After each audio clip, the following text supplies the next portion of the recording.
The West India Committee began in London in the 18th century. It was an association of plantation owners and merchants engaged in West Indian trade. The committee stood to unite their ambitions, acting as a pressure group to promote their interests. One such instance was the introduction of new sources of food to the West Indies to combat the shortages that had affected plantation workers in particular. In 1788, the committee proposed an experiment, the transport of breadfruit and mango plants from the South Pacific to the West Indies. Sir Joseph Banks recommended for the command his friend William Bligh, whom he knew from their voyages with Captain Cook. After 10 months at sea, the HMS Bounty arrived in Tahiti, where it was to remain until the plants were sufficiently grown to be transported by ship. The crew lived ashore to tend to the potted breadfruit. Here they adopted the local customs, many tattooing themselves in the native fashion and taking Tahitan brides. The same month as the ship's departure from the island, a mutiny was raised against Captain Bligh. As the Bounty was only a cutter vessel, it held a relatively small crew, no officers besides Bligh himself, and no marines to protect him from such insubordination.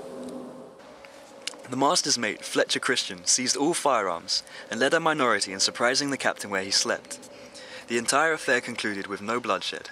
Bligh was set aboard a longboat with 18 loyal crew and enough supplies to last them to the nearest ports.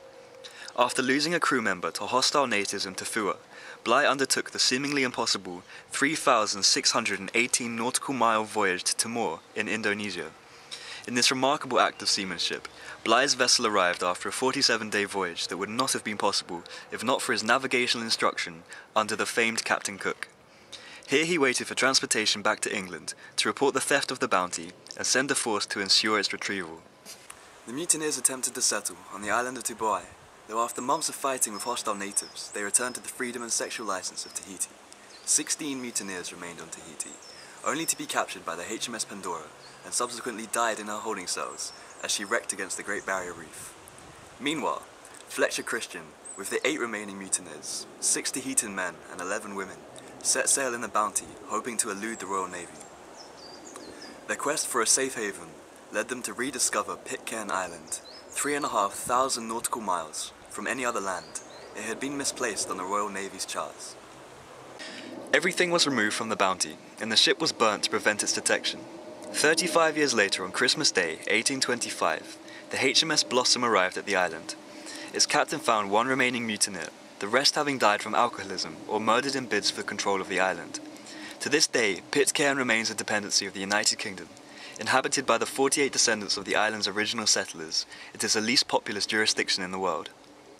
After being exonerated from an inquiry as to the loss of the Bounty, Bligh successfully reattempted his assignment, and the breadfruit is now a popular Caribbean food.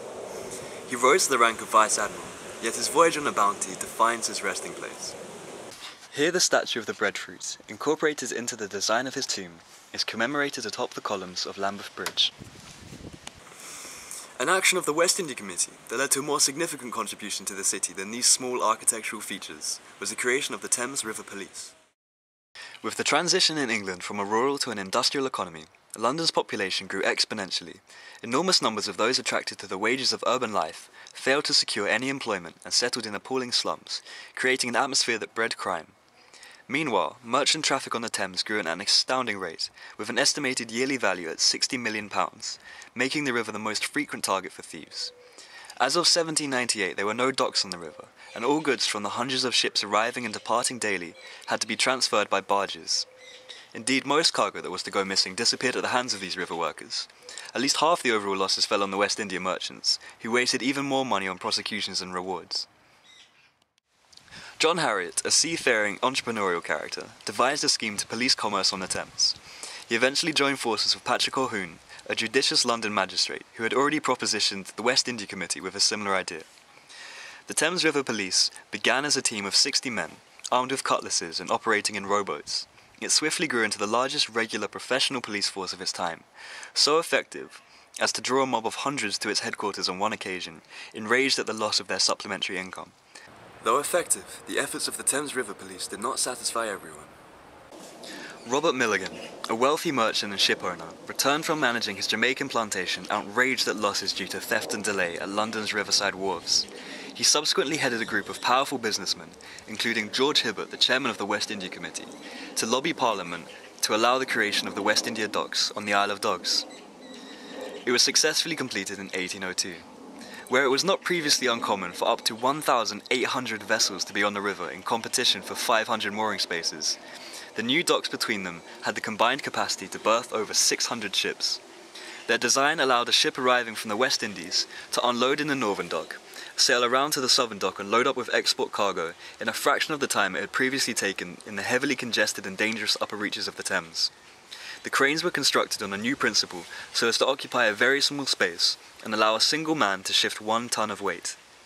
To protect from theft, the entire complex, including its 5-story warehouses that stretched for 3/4 of a mile, was surrounded by a 6-metre high brick wall and a 2-by-3-metre ditch, and patrolled by an armed guard. In the London of the 21st century, the area has been regenerated as part of the Docklands scheme, and the North and Middle Docks are now home to Canary Wharf. As such, it has transitioned from one of the most important docks in the world to one of the most important financial centres.